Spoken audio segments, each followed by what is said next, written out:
If you search for a private email on Google, you'll get this nonsense. Bunch of spam, scam, false advertising, and maybe one or two real suggestions hidden in the mess. I guess the only positive result is that they don't rank Gmail as neither private nor secure email provider. Cause that would be just gross. When you use Gmail, Yahoo or Hotmail, your messages are sent as postcards, visible for everyone to catch, read and store as they make their way transferring the internet. However, your email messages should be treated as letters in envelopes where only senders and receivers know about their content.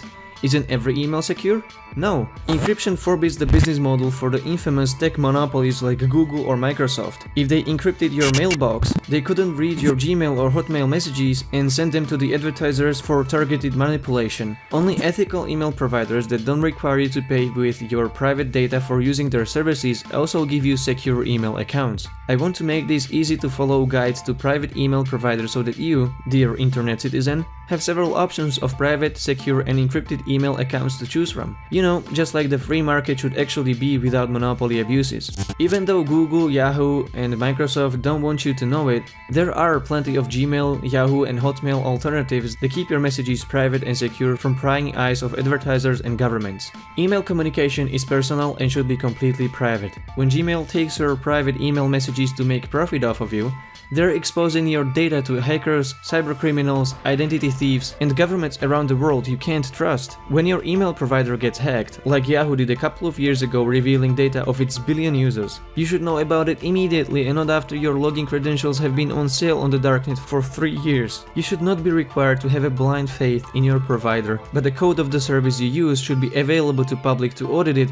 for any potential backdoors, bugs, and security issues. Even if you don't have the technical knowledge to participate in the audit, you can at least rely on a community consensus rather than just a single centralized company. Your private data should be protected, and that's why I'm here. In this guide to private and secure email services, I'm hoping to make it easier for you to decide which service to switch to based on features and functionalities they offer. Vetting process for all email providers to make it into this list includes the following features: free basic entry for account creation, end-to-end encryption using asymmetric public key cryptography, public cause and activism, and anonymous sign-up. There exist other features in which providers listed here differ.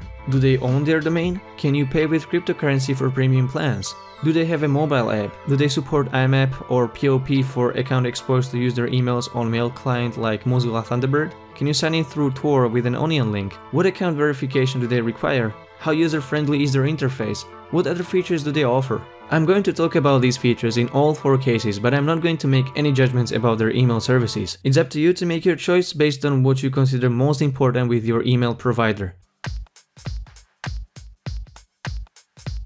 Asymmetric encryption is the one where users generate 2 keys to encrypt their data, a private key and a public key. When someone wants to contact you securely, they use your public key to encrypt the message. To read the message when you receive it, you decrypt it with your private key. Since public keys are available to everyone, your contacts need to make sure nobody tries to spoof your identity using your public key to impersonate you and communicate with your contacts. To do that, you can encrypt the message using your contact's public key, and then additionally, sign the encrypted message with your private key.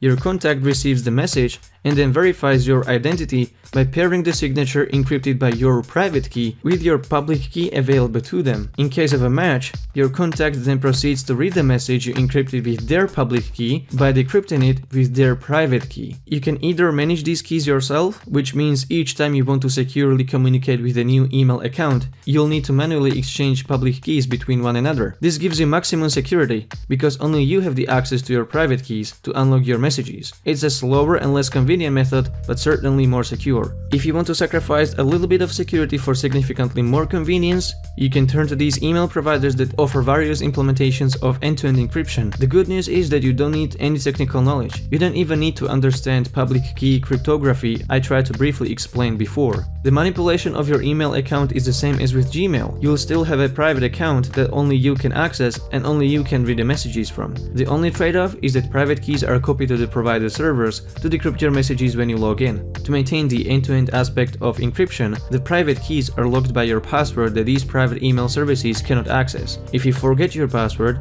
only access to your account can be recovered, but all your messages will be discarded forever. If you made your password strong enough, even if the government requests access to your account, They won't be able to read your messages. They can't ask providers for password recovery because that would destroy the data. You have to trust these providers that they protect your keys properly. Fortunately, it's not entirely a blind faith. All of the email services listed in this video have published their source codes to make a global audit that reviews the authenticity and security of their webmail possible.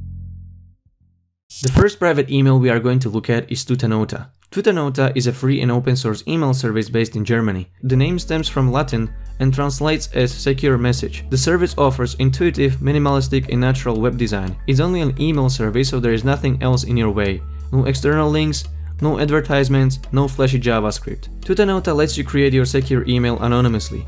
No personal information are required, no need for any contact details for verification. I signed up for Tutanota email through Tor and they still didn't require any verification. Just type your email, create a password and you are good to go. Well, not so quickly. Every email provider needs to have a good CAPTCHA verification to prevent spammers from flooding their servers. I really love that they didn't ask me to mark all pictures with storefronts, but I was a bit surprised when they asked me to read the clock, which was trivial to me and I did it on first try. When your account is created, you just type in your password one more time and you are logged in. But because I created such a great username, my account got flagged as spam and needed additional 48 hours for Tutanota to verify it. I did try to create a second account with a more valid looking name to see if this is a bug or not, and Tutanota created my account with no extra steps or getting caught in the spam filter. Overall, Tutanota user experience feels very nice and smooth. Intuitive, logical, nothing new to learn. This is exactly what a privacy email alternative should look like. The basic option is 1 GB of free space that you can devote to your emails and contacts. Tutanota offers you a premium version and several options to purchase more space or aliases. You have to sacrifice some anonymity because as of making of this video, Tutanota doesn't accept bitcoins, which is weird because they do have a Bitcoin wallet if you just want to donate. As you can see, the website is easy to navigate and requires pretty flat transitioning curve. There is also a mobile app for Android and iOS, which is still in development. Tutanota doesn't allow you to export your public key, so you won't be able to exchange encrypted messages with external users on your own. Also, there is no IMAP support, so using mail clients is not going to be possible. However, Tutanota is planning to add PGP support, two-factor authentication, encrypted calendar and encrypted cloud storage. It's possible to send encrypted messages via Tutanota's application to external accounts. You first set up a contact and enter a password that your recipient needs to know before you send an encrypted message. As soon as you hit send, your contact will receive a notification email with a link that will direct them to a secure application of Tutanota, where they can read and reply to your messages confidentially with end-to-end encryption. This allows you to send encrypted messages to any email account, be it Gmail, Yahoo Mail or Proton Mail. Just make sure they know a correct password to decrypt the messages on their browser. Tutanota can be a trusted company as they don't make any revenue from advertising but rely solely on premium membership and donations. The security of their encryption is so hardcore that they are not even able to recover your password, which is something to keep in mind when transferring to this email provider.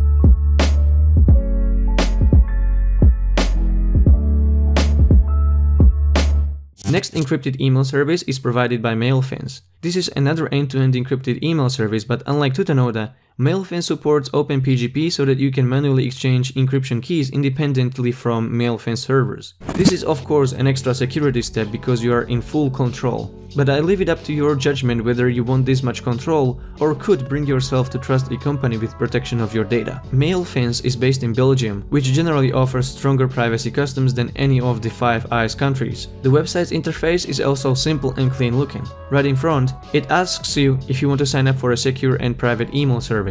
You can click the blue button, but if you click no, it will take you to Gmail sign-in page. Yeah, cryptographic nerds are brilliant trolls. Upon sign-up, MailFence will require you to provide them with a verification email where your activation key will be sent. I prefer methods where you can create your email without the need to tie it with your other accounts. If someone wants an anonymous email account on MailFence, they would need to have some other anonymous email already created. Email is the only verification they need, so they don't necessarily require you to fill in all your personal information. It's a privacy and not anonymity service after all. After you sign up and log in for the first time, you You get to fill in some information about you and get to know your new mailbox. User interface of MailFan's webmail application looks a bit like from mid-2000s and not exactly as friendly as today's websites trying to attract the most brainless user base possible. MailFans puts you in full control of your encryption. You can generate your own keys directly in the settings of your mailbox, or you can use a third party and upload them to MailFans. If you are new to email encryption, you can learn it by following MailFans' guide. It's not too complicated, just requires some extra steps from you to learn. MailFans is not just a private and secure email service, it also provides calendar and file storage where you can save your documents or encryption keys. Basic account will give you 200 MB in messages and additional 500 MB for documents. You can upgrade for 5 and 12 GB plan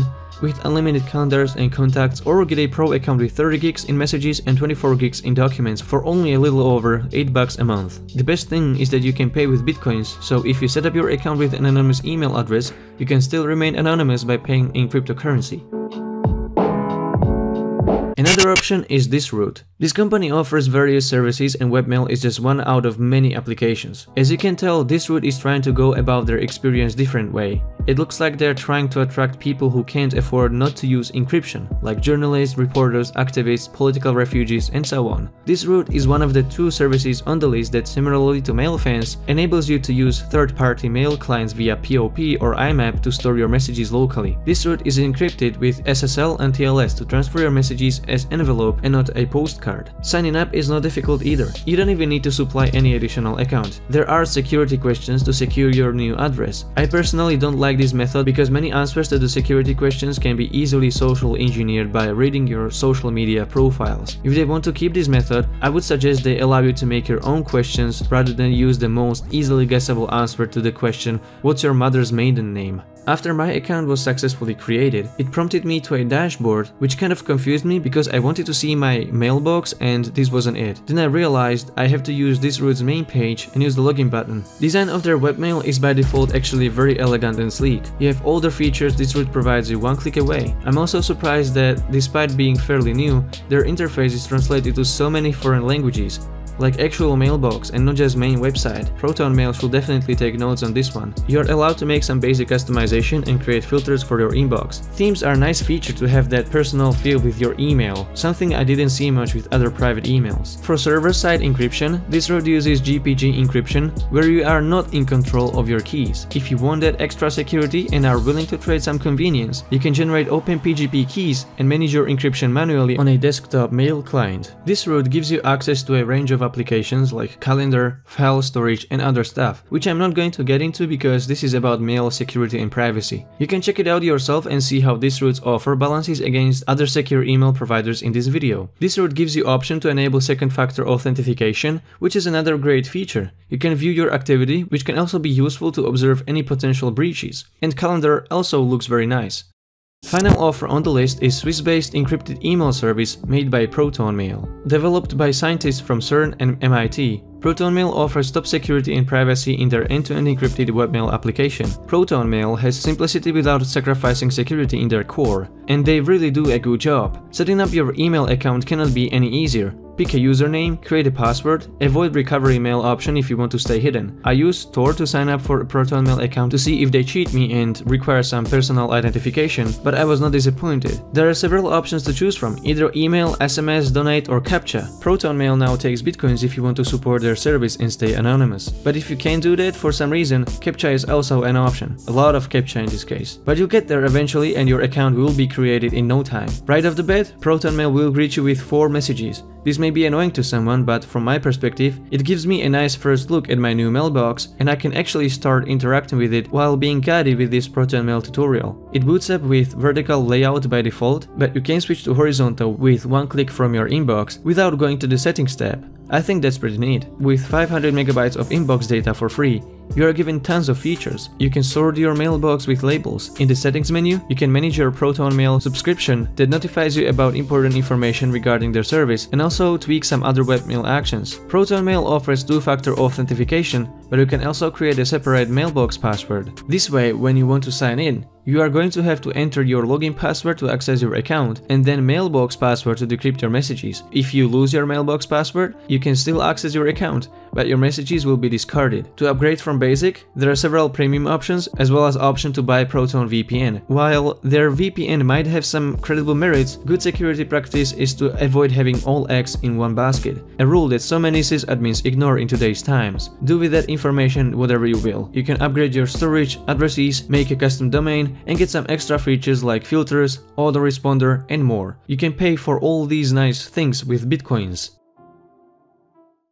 There are other features and pros and cons to every private email I mentioned here.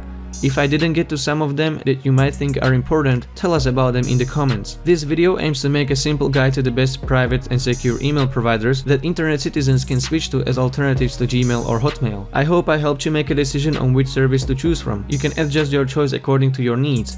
Even if you don't opt in for an NSA-proof alternative, where you manage your encryption keys independently from your provider, webmail public key encryption is good enough if your goal is to combat mass surveillance. When a provider offers end-to-end encryption, no government can just step in with a court order and request all user information. They would have to break in, make more steps, narrow down their collection to a smaller unit of targets, if not even just one, instead of dragging everything in bulk. In short, these private and secure email providers make government surveillance and bulk collection uneconomical, too expensive for an intelligence agency to break into. And that's our goal of the privacy advocates community. If you are looking for unbreakable communication, then webmail interface is not for you. In that case, you'll have to do more to remain secure. For general privacy and combat against mass surveillance and invasive advertisers, you can still kick them in their teeth with end-to-end encrypted email providers featured in this video. I hope you enjoyed this guide to secure and private emails, and if you do, help me by engaging in the discussion and clicking the like button. If you leave a comment or like, my videos will rank better and will be discovered by more people, spreading the message for better privacy on the internet even further. Thank you very much for watching, and subscribe for more coverage of cyberspace and digital freedom in the future.